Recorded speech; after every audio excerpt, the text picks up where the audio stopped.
আসসালামু আলাইকুম, আমার নাম বারাকা আমার রশিদ। আমি একটি কবিতা বলবো। কবিতার নাম হলো মামা ভাগ্নে। লিখেছেন লুপ্ত রহমান ইতনে। বন থেকে এক বাঘ এলো শহরে, লুম লুম লুম লেজ নাড়ে হক দিল সে।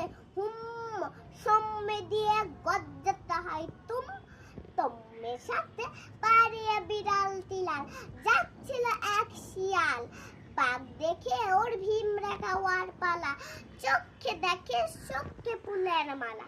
করলো শুরু আপটা দিব আপটা, ফুলাই গেল হান জুতাও মালা। বাঘটা আবার